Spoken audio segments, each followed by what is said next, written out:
It was motivated really by stories I was told when I was a kid by my parents, because they were both brought up in Small Heath. Both had connections with illegal bookmakers, as many people did in those days. My mum was a bookies runner when she was 9 years old.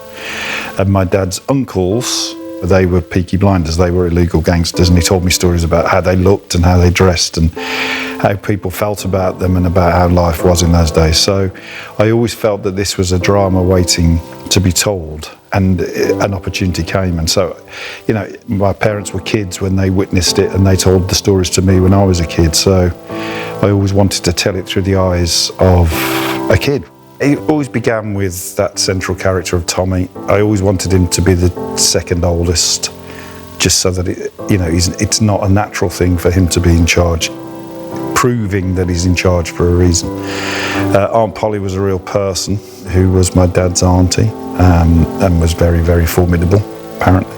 And then the brothers, you know, families were big in those days, and I'm from a big family with lots of brothers and sisters and things. So just dealing with that, the way that people get along, is, I think, quite interesting, and it's something that is in my background, so I do try and use it if possible. I think Cillian began with Tommy as a man with a mission and someone who was going to change things, even from the opening scene. He'd been in a situation where I think of him as someone who feels that he's sort of dead already, or everything now is a bonus because of what happened during the First World War. So now he can break the rules. You know, he's been broken by what he saw and what he experienced. He's experiencing success. He's getting what he always thought he wanted. And I think in Series 3 he has to question, is this thing that I thought I wanted all that it is meant to be? Is it really what I want?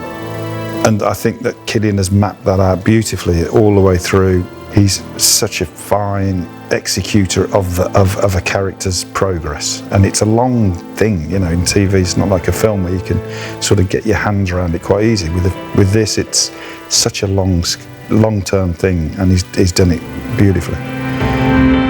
Paul Anderson, who's playing Arthur, particularly in Series 3, has a character who's at a crossroads because of the influence of a woman that he's met and married. And he is having to examine his loyalties to her, to his own family, and to the Shelby family. And in a way, he's finding out, is he able to escape? Is he able to do anything other than what he does at the moment? So, and I think Paul has tracked that beautifully as well. You know, all of these things, it's like a dance. It all goes hand in hand. And always there with them, sort of between them, arm in arm with them, is Polly.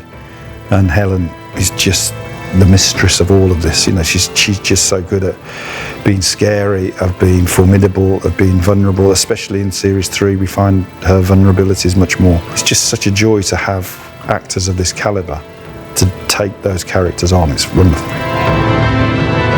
You know, you think you know the character and you've been playing for a while, and you know, I know Steve and I know his writing, but you can never ever predict what he's going to do with him. And it's so exciting to get the scripts, because it always astonishes me what happens. People are so invested in the characters, and they feel like friends to them, to the audience. So it's important that you move on with them and you take leaps so that the audience feel like they're going places with them. And I feel like he's done that very well in this series. If the writing keeps at this level of quality, you know, then you're set. Then you'll keep getting directors as good as we have, you keep getting actors as good as we have, because everyone wants to be involved in great writing. It's really it.